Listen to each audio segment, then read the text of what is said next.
Hello my friends, in today's update we have bad news as you may see on your screen, and also we have good news. Let's start from bad because those are outstanding.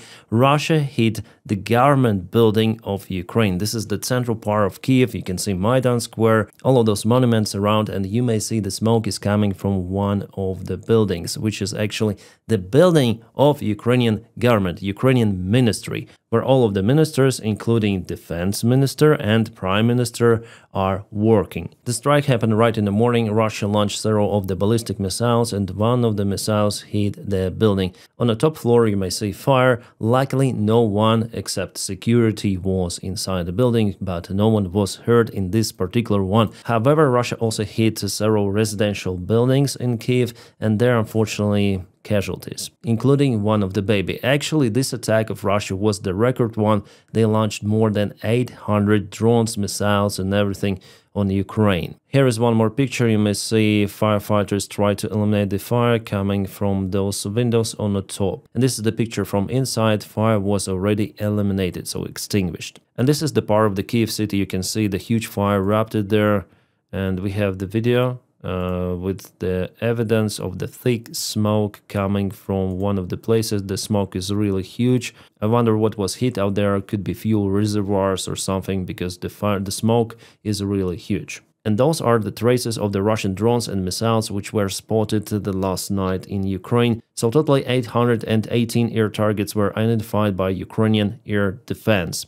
Shut down 750, so Ukrainian air defense was more or less ready for this strike. However, absolutely zero of the ballistic missiles were shut down, and it is bad. Russian ballistic missiles are very hard to intercept. So yeah, it's the biggest strike on Ukraine since the beginning of the war. You may see that Russia accumulated lots and lots of the drones and missiles, and they use those right now. And as for Ukrainian ministry building, definitely it's the first time Russia hit, as they say, decision-making points in Ukraine. Before, Russians tried to avoid the strikes on Verkhovna Rada, so Parliament of Ukraine, and Ministry and President's office, but now it seems like they're focused on this stuff as well. Well, actually, it opens the way for Ukraine to respond on those strikes, because now Ukraine develops and produces long-range missiles and drones, so it's not going to be the problem for Ukraine to hit, for example, Moscow infrastructure, could be government building as well. And again, we see one more sign that the war goes to escalation, more strikes on Ukraine, more aerial attacks,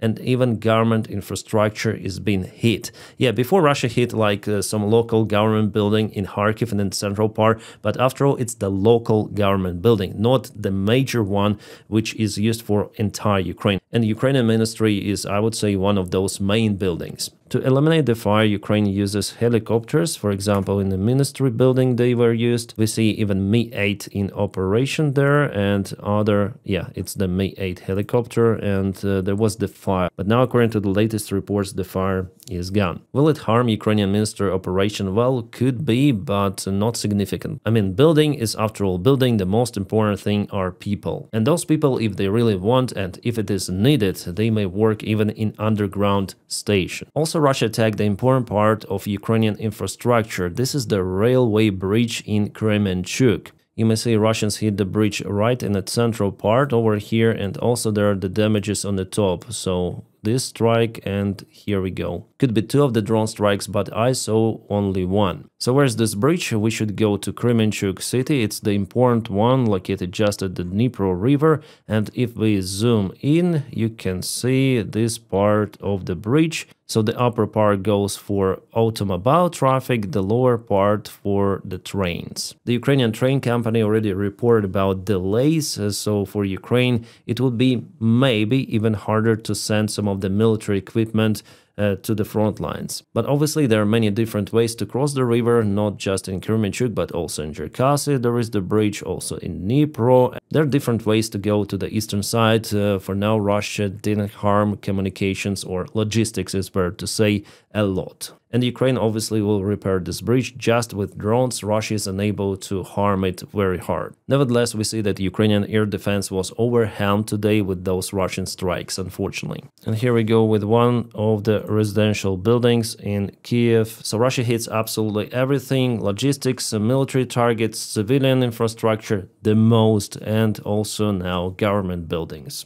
Odessa was also hit very hard last night, and there was the multi-story building and one of the drones hit the top of it. And you know, there is something I noticed here and it has already been confirmed. One of the drones went to Poland, again penetrating Polish airspace, and just the day before yesterday one of the drones also penetrated NATO airspace accidentally, as those officials say, and now one more. It is happening on daily basis now. Then Russian drones are spotted in NATO and they don't give a about this stuff. No reaction whatsoever. Well, in this case, Poland and any kind of the neighboring state, or maybe not even neighboring, expect this kind of the picture to appear soon. Not in Ukraine, but in your countries, because weakness and inaction encourages predator to escalate, and predator here is Russia with Putin's regime. Lots of the Shahed drones were shut down with the help of the FPV drones.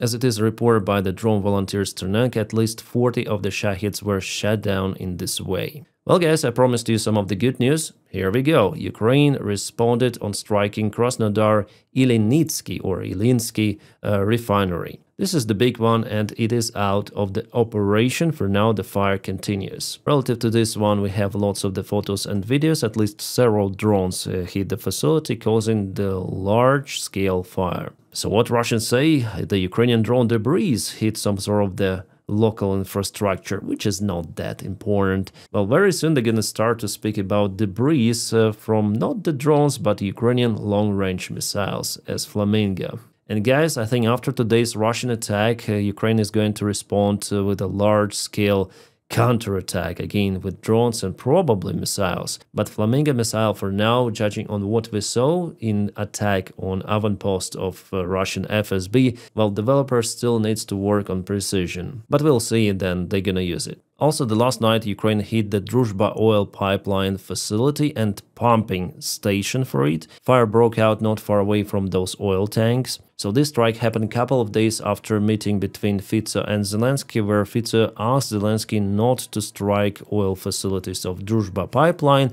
but Zelensky responded that we're gonna hit Russian infrastructure because that is how we respond and apply sanctions on the Russian oil. As I mentioned to you before, this pipeline not just used by Hungary and Slovakia, but also Russia pumps their oil to Belarus refineries and obtains fuel and aviation jet fuel as well.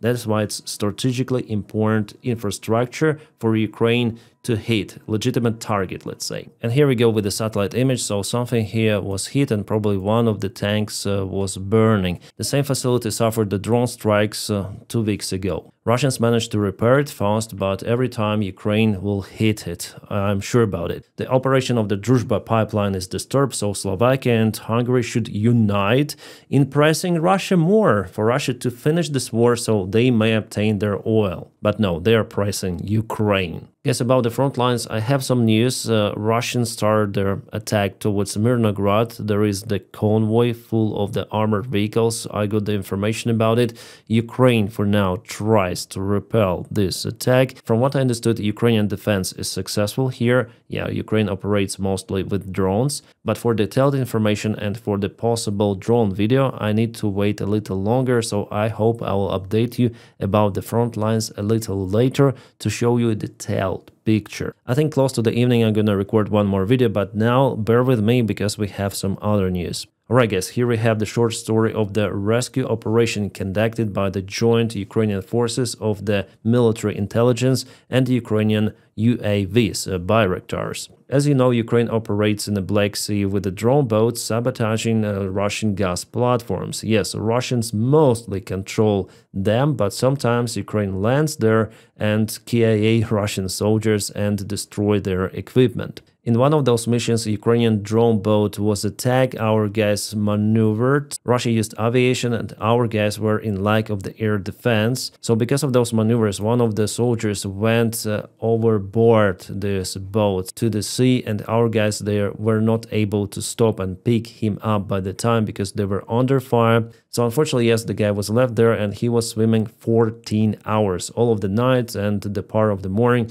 Then Ukrainian UAV, a Bayraktar drone, spotted him the next morning. Drone operators told that it was a very hard task to find the guy and it was only possible with the help of thermal camera. Yeah, this is the gimbal of Bayraktar, a big one with thermal camera with a standard camera. Bayraktar is fantastic, but it is kind of vulnerable to the Russian air defense systems, and Russians actually tried to shut it down. Russians used S-400 missiles to shut down the drone, but they missed, so the next morning Ukraine launched the drone strike on those S-400 air defense systems in Crimea. And about the soldier, he was rescued by one more boat. Coordinates were sent, so the rescue mission arrived at the proper time. Soldier was delivered to hospital, he's alive, and even he gives this interview about his save. Outstanding operation of Ukraine. Our guy was saved, and moreover, Ukraine spotted the Russian air defense, which was kaputted the next day. Absolutely great. Guys, do you remember this parade in China and how those dictators were speaking about the age of 70, 150 years and eternal life? Well, China actually forced Reuters to delete the video. They applied the copyright strike in the court. And you know, I streamed the Chinese parade on my trash channel live, at least part of it.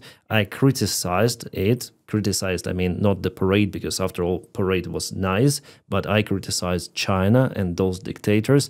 And my video is also down, like it's blocked by China media company, CCTV or whatsoever. I guess I lost some of the social credit as well as Reuters, and here we speak about really huge Chinese censorship applied by international courts even on Western corporations, media corporations, and platforms like, for example, even YouTube.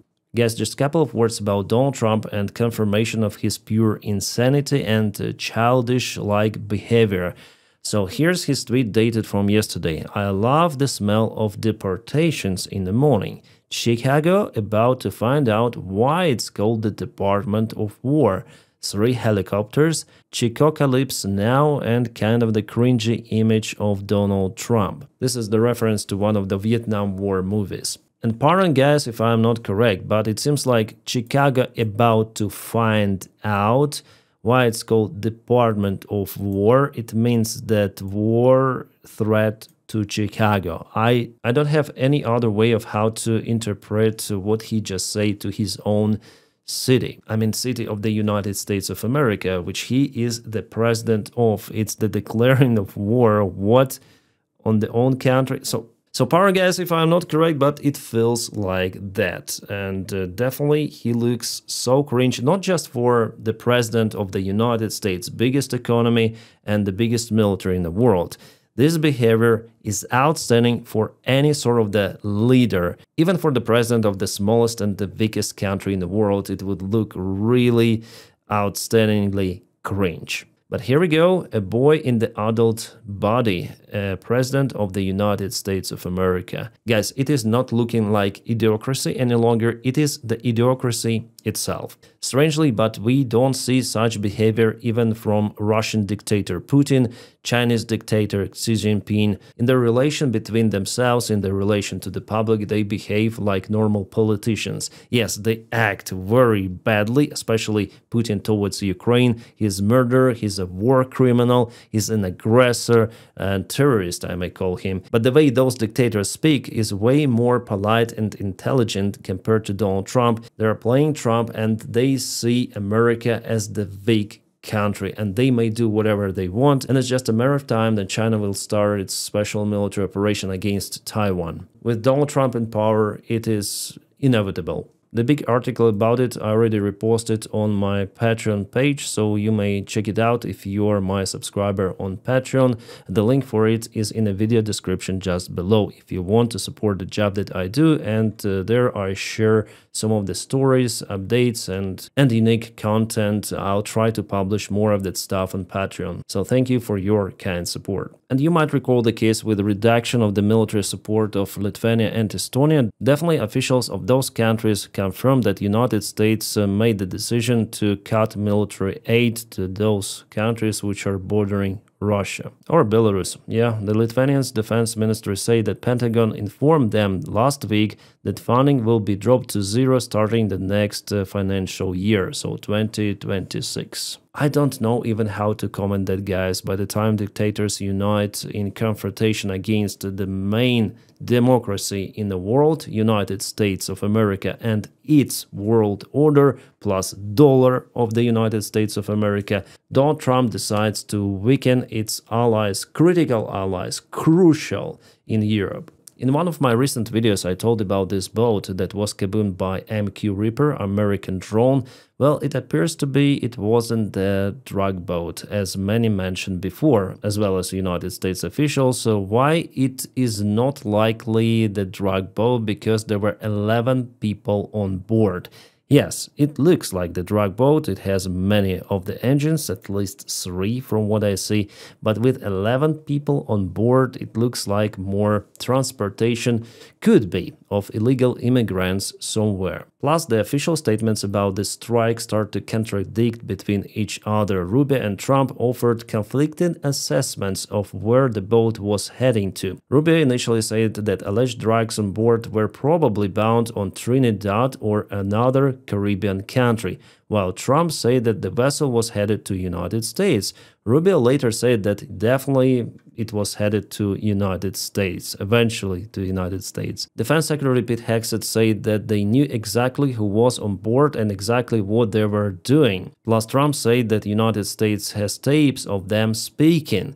However, nothing was released, no any identities, no any tapes. This case looks like Epstein files, yeah? We have everything on our table, but will not tell you. And of course, before, even during the first Trump presidency, CIA have been criticized for mistaking Syrian civilians whom they believed were this word, that T-word that I cannot say on the YouTube. Moreover, the New York Times published the operation which was conducted by the Trump's administration during the first term of Donald Trump, where SEALs were sent for the special operation to North Korea, but they encountered some of the fishing boats and they unalived all of the fishermen. That is what article says. They refer to some of the high official in intelligence service. Well, it seems like this intelligence information is draining from every sort of the whole of the White House, and it is available publicly to media.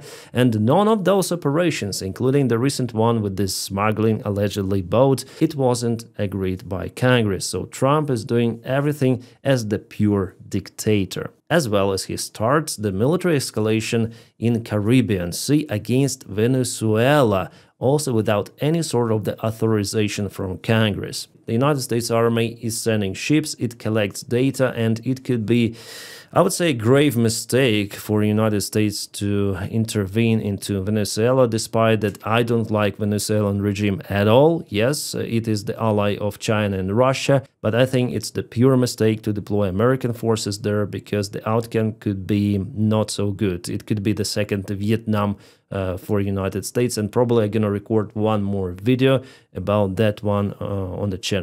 And guys, I want to raise the awareness here using this channel. It is not okay what is happening in the United States of America. I mean, this case with the Ukrainian woman, or I may call her a girl, she's very young, 23 years old, Irina, who went to United States as a refugee and was just stopped in a train by some crazy freaking bastard who was arrested at least 14 of the times but was released out there to American society. Video of this absolutely disgusting attack was released to X platform. Also, you may find it on Telegram. This is terrible what happened. She escaped the war, but she found her end in developed country, the country which has lots of the flaws, yeah, if we speak about security. It is very, very sad, and for the last months, lots of the cases happened to Ukrainian girls, Ukrainian refugees. There was one case in Germany, then girl was pushed to the train, and there was also attempt of rape in France. So it's not just United States issue, it's the issue of the developed world. But you know what, guys, MAGA now tries to speculate on those cases. They always scream a lot, but they do absolutely nothing.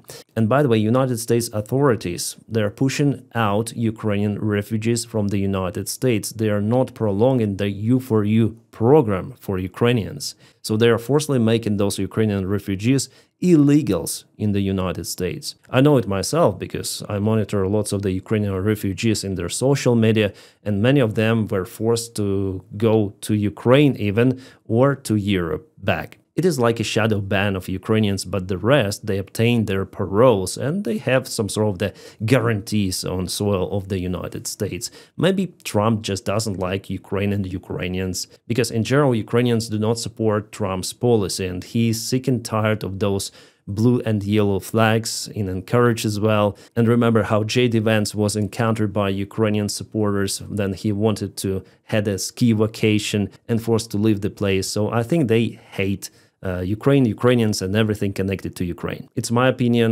judging on their actions, I may not be correct here.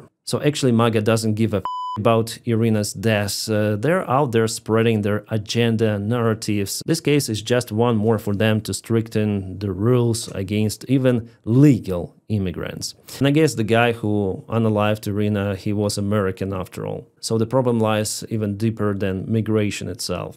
Yes, again guys, very, very sad what happened to that beautiful girl. So police, internal security, everything of that is not working correctly. In the United States, in France, in Germany, reforms are needed for sure. And people who were involved already in violation and criminal behavior, they should be followed very, very precisely, and in many of the cases isolated from society, of course. Alright guys, I'm gonna keep you updated on situation in Ukraine, and not only, bear with me, I'm gonna record one more video hopefully today with a frontline update. For now I'm monitoring the situation, and obviously if you like, you may support me on Patreon. My job motivate me to film more, of course. With your support I'm here. My support is on Patreon and on membership of this YouTube channel. Guys, you make this content possible.